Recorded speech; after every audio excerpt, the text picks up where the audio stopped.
May 2025. In Berlin, a dispute more than 100 years old comes to an end. It's not about a crown, not about a throne, not about a palace alone. It's about lists, inventories, paintings, silver, porcelain, furniture. About 27,000 objects, things that once belonged to a vanished world. The Hohenzollerns wanted them back.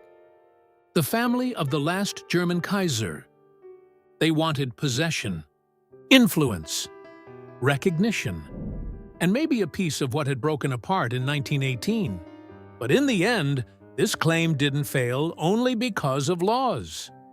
Not only because of courts, not only because of the Republic. It failed because of a dead man. A crown prince who believed Hitler could open the way back for his family. And that same mistake stood in the room again, almost 100 years later. This story doesn't begin in 2025. It begins on a gray morning in the Netherlands. A train stands at a small station. Workers unload crates from the cars, furniture, paintings, silver, books, an entire royal household, packed as freight. This isn't a few keepsakes, it's 59 freight cars. The man who owns all of it had been Kaiser of the German Empire just weeks before. Now, Wilhelm II is a refugee. On November 10, 1918, he crosses the border into the Netherlands. Behind him, his empire collapses. Sailors mutiny. Workers and soldiers form councils. In Berlin, order is crumbling, and his own generals make it clear the army will no longer follow his orders blindly. Wilhelm still wants to act. Back to Germany. Crush the revolution. Stop history in its tracks. But history no longer waits for him. In Amerongen, he signs the abdication, a house that had shaped Brandenburg, Prussia, and finally the German Empire for centuries, loses the crown within days, almost without bloodshed. But not without consequences. Because Wilhelm loses the throne. Not automatically everything else. That's where the real fight begins. What belonged to the family? What belonged to the state? What was private? What was crown property? And who got to decide now that the monarchy had ended? In Germany, millions of people are ruined. The war is lost. Inflation devours savings. Families sell jewelry, furniture, keepsakes. And while ordinary citizens barely know how to pay for bread, former princely houses negotiate over palaces, art, and compensation. It becomes an open wound. In 1926, Germans are to vote. Should the state seize the former prince's fortunes without compensation? On posters, princes appear as greedy figures stuffing their pockets. Churches warn of theft. Conservatives rally behind the old houses. Nearly 14.5 million people vote to strip the former dynasties of their wealth. A massive majority of those who voted. But it's not enough. The change would have needed more than half of all eligible voters. The referendum fails, not for lack of outrage, for lack of numbers. For the Hohenzollerns, it's a reprieve, not an ending. In Dorn, Wilhelm goes on living as if history had merely paused. Servants, ranks, receptions, a daily schedule.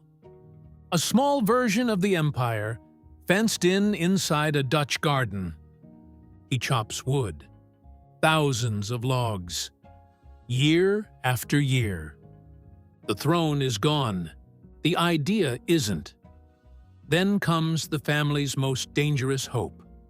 The crown prince, Wilhelm the Kaiser's eldest son, is allowed to return to Germany in 1923. He promises to stay out of politics. That promise doesn't last long. He moves to Potsdam. He seeks out the nationalist right. He waits for the Republic to collapse. When Adolf Hitler rises, the Crown Prince moves closer to the movement. Historians see calculation in this: Hitler not as an endpoint, but as a tool, a man who can break the Republic, a man who might open the way back for the monarchy. That's the mistake, and it becomes visible on a single day. March 1933, Potsdam, Garrison Church. Hitler has been chancellor for only a few weeks. The new regime needs images, dignity, history, uniforms, Prussian splendor. And the old elites deliver exactly that. The Crown Prince sits in a place of honor, in imperial uniform. Beside him, an empty seat, symbolizing the old Kaiser in exile. Hindenburg appears in a field marshal's coat. Hitler bows. For the cameras, the new Germany bows before the old. To monarchists, it looks like the first step back. But Hitler gives nothing back. He takes. He takes the images. He takes the tradition. He takes the Hohenzollern splendor. No crown, no restoration, no Kaiser, only photographs. The Crown Prince wanted to use Hitler. In truth, Hitler used him. In Dorn, Wilhelm II grows older. He despises the Republic. He doesn't trust Hitler either. When German troops occupy the Netherlands in 1940, the exiled Kaiser once again finds himself under German power. He doesn't want to flee a second time.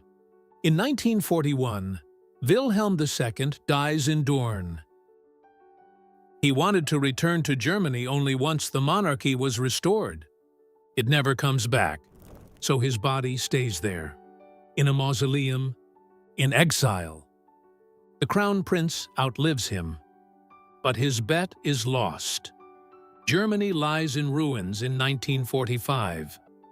The East expropriates the Hohenzollerns' holdings, palaces, estates, collections. All of it slips from the family's grasp. Decades pass. Then the wall falls. Germany is reunified. And suddenly, the old question returns. What had been taken from the Hohenzollerns? And what were they entitled to? In 1994, Germany passes a law on compensation for expropriations in the Soviet occupation zone. For many families, this is a legal question. For the Hohenzollerns, it becomes a trap. Because the law has a clause. Anyone who substantially aided the National Socialist system gets no compensation. Suddenly, it's not just property on trial. It's the past. The Crown Prince has been dead for decades, but his images live on.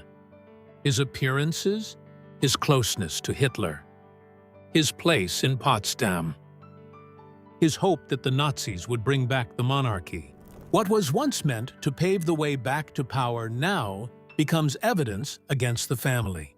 Georg Friedrich, Prince of Prussia, the family's current head, has fought for claims since 2014.